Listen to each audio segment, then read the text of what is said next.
Welcome to the Bond Sunday morning services. Thank you so much for being with me. I am Jesse Lee Peterson. You can get involved by calling 800-411-BOND, 800-411-2663. You can also email me, church@bondinfo.org, church@bondinfo.org, and put your name in town on your emails. I do appreciate it. I want to talk about friendship. Friendship. We all have friends at one point, right? Yes. You have a friend? No, You don't have any friends? at all. None at all? Are you happier without having friends? Sometimes I'm asking myself a question why I don't have friends, and then I realize that it's probably because of the type of person I am. Right. My only friend is my husband. I forgot. You said because of the type of person you are? Yes. Is it hard to be a friend with you? Yes. No, well, You said yes. yes, and Oh. I don't get along with people too. I don't trust people. Oh, you don't trust people. Oh, okay. And so are you okay with not having friends? Sometimes I need someone, but I don't know if it's really a friend, my mom, or someone. I Right. need someone. Oh, okay. Interesting. The reason I want to talk about friendship is because for the last 21 years now, since running Bond and stuff like that, I have, come in contact with a lot of people who at one point seemed to be friends or a friend or friends. And it seemed as though everything go well until I have to disagree with them on something. And when I disagree with them, that's when all hell breaks loose. The friendship turned into an enemy. And it's just been amazing for me to see this over the years. And when I first saw it, when it first started happening to me, at first I didn't want to accept it. I didn't think it was shocking. Because you tend to, if somebody say that we're friends, you tend to trust a friend. But what I've come to realize that most people are really not friends. They are only a pretense friend, and whenever you have to correct them or disagree with them, you start to really see the real person. And that's mind-blowing to me. It's just absolutely mind-blowing. Yes, sir. I was going to say that family does that too. Yeah. They do it worse than a friend would do it. Give me the example. If they don't agree with you, they'd go around to other family members. Yes. All of a sudden they would show up in their house, "Oh, I'm here to have a cup of coffee or something," and they'd open the conversation about how bad you are. Yes. And then it would spread to one person to the other, and then now your family is all involved in it. Yep. That is so true. That happened to me when I became a conservative Republican. My family members had turned on me, and I didn't know it until one day I went over. And I normally go over on a Sunday to visit. And when I went over there, all of a sudden they all teaming up on me. I didn't know what was happening because no one confronted me. You go to those family members' houses that those people have talked Yeah. at, but they don't say anything to you. They Yeah. act so normal with you, so regular, but for a fact you know that, they've been told something Yeah. bad about you. Yeah. They don't stand up to you and say, this person said this thing about you. Right. And even if they do, they tell you not to tell that person. Yes. Absolutely. Yeah. And for some people, it's hard when your family member turn on you like that. You really take it personal. But this is what God meant by, when Christ said, I came to divide. I didn't come to unite. I came to divide. Families from family members, husbands from wives, children from parents. He came to divide. And what happens when you wake up and become a son of God, you're automatically divided from the children of Satan. So even in our own families, in reality, they are no longer our families. Yes. To be honest with you, they are no longer our You can't family. relate with them anymore. For Right. some reason, there's this barrier that, it becomes like another person, like that you would just come across at the street. Yes, sir. Isn't that amazing? I just read something about that in the Bible where it says, somebody was asking Christ about his family. Who is your mother? Who is your brother? Yeah. And they were pointing out who his family was. And he said, and I don't have it exact, But he said, no, these people are not my family. These are my family members now. These are my mothers and my brothers. The children of God are his family members now, not his blood family members. Because you're automatically divided from your family. And if you're attached to them, it would be a great temptation. Sometimes you would want to let what you know go just to be with them. Yeah. But if you truly, truly know what you know, or you've been born again, you can't do it. That flesh, that blood connection, for some reason the spiritual takes over that. Yes. It's like, yes, he's my blood, he's my flesh, but Yeah. that connection is not there. That's right. You- Isn't that amazing? Yeah.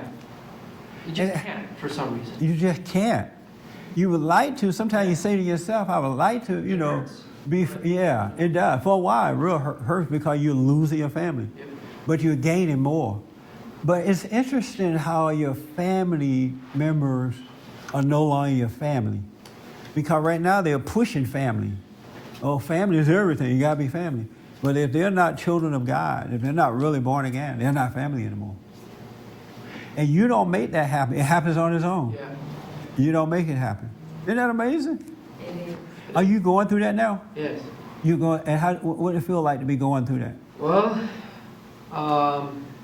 sometimes it's depressing because you want, it's still your family. Right. But then, as I said, there's something there that holds you back. There's that can't there Yes. that you can't explain, I guess. Yeah. It's just something that I can't describe it. I totally know what you're talking about. Yeah. There's that something that try to pull you to go and kiss up at them and Yeah. just go along with it. But then there's this other thing that won't let you do it. Yep. How many people understand that? That is something else, huh? Yes, ma'am. But the person he's talking about, okay, that family member, let's say you haven't seen that person for a couple of months, let's say 2 months, but you don't know if what happened to that person until you talk to them, right? Until Right. you tell them what happened. Right. What do you feel? What you're gonna do next? If you continue this way, then you're not my family member. But that talk that you talk to that person might change totally everything in their life. But sometimes you could just sense that kind of talk is a waste of time. That it's not going to change anything. Or you see that you can't really have that kind of talk with this person. Yeah, but how you know that your word can't be the one that's gonna change them? I always think That's a way. very good question, because the thing that the spirit that is preventing him from cowering down or trying to have the family first, that is what letting him know if this person is going to accept it or not. You can tell because there are times when you shouldn't say anything, and then there are times to say things. But you have to be guided by that spirit that he's talking about. But now what is happening with the family members he's talking about, we just out of nowhere started not going to their houses. They know what's going on because they heard from other family members what's going on, but they don't know what happened. What was their mistake until we talk to them, I think. You understand what she said? Is that true? Somewhat, I think it is. But then, as you said, there's this feeling or thing, or I guess knowing or whatever, that just says that either there is no point or you just don't want to for some reason. I don't know. Right. I can't explain it. Yeah, I have Something holding you back. I have family members like that. I have family members that are now who are young adults, and I used to babysit them when I was a teenager. So I'm really close. I was close to them, and I just see it as a waste of time to try to discuss things with them too. It just nothing would come for me because it's just so apparent it's a waste of time. Now, if that opportunity came where I see to have a conversation with them about whatever, I would do it. I wouldn't hold back from it. But it would have to be easy, and it would just see to do it. It can't be something that I would force. Mm-hmm. But what if that feeling that you have is coming from a wrong place? But it's not a feeling, though. What he's explaining is not a feeling. It's like a knowing. And also my other question was that what if that situation that you call that whenever it's time will come and we'll talk about it. Yeah. What if that situation doesn't come in 10 years? Then you're not going to see that person in 10 years? Come on, that's If it- that's your... I know, but see, if it doesn't come in 10 years, until 10 years from now, that's the way we're meant to be. Because everything is in God's time and not our time. And so 10 years from now may be the perfect timing of it. But if you try to force it, or if you try to go to get along just to get along, or iron things out, then it's the wrong timing, it's still not going to work. But as I say, that person doesn't know what's going on with you, so they're gonna think you're someone crazy that Well, they out of know- nowhere started not going and not keeping in touch with them. But that person know that things have changed in the relationship, Well, right? they know, yeah, they heard. Right. But then they haven't come forth to say anything, right? No. So they may not care. Even if you see them, they don't say anything. They act like everything was as it was before, Yeah. normal. Let's say if the sister or the brother told a not family member something about him. So we go to this not family member's house and he doesn't tell anything to him that, you know what, your sister or brother talked about you. Right. Well, that person can't be trusted. Mhm. So it's wrong, basically. Uh-huh. The Because point is- yeah. if his family member told him something about him, and then he goes over to visit, and he doesn't say anything to him about it, he's not a friend. That's why I say most people are not friends. I asked this person, why don't you go talk to him? Why don't you tell him the truth? He told me, this relative, they're blood relatives. They're going to be good with each other anyway. I'm But- going to be the one looking bad because I'm not the family member, but I'm going to be the one telling the truth. Right. So it's not my business. I'm out of it. Well, he should have said that to the family member when the family member was telling him that. I don't want to hear it. Yeah. Yes. You guys are family. Keep me out of it. Go tell him. That's how he should have dealt with it. Then, but he sat there and heard the whole deal because he knows and had to hear it, and now he's stuck with it.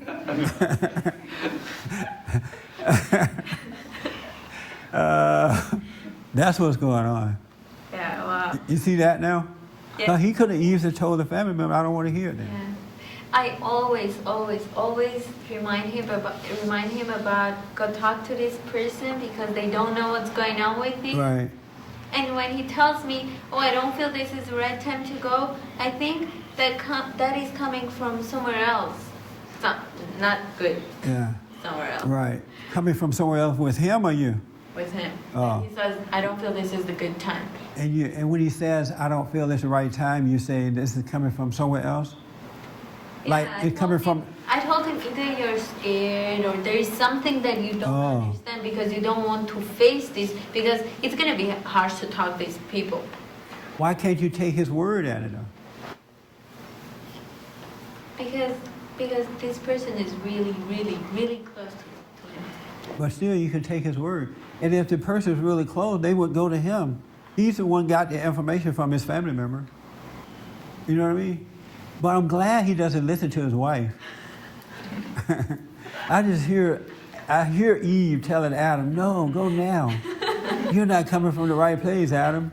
Adam is like, I can't do it, Eve. My father didn't tell me. No, you come from the wrong place. Go do it. And just sit.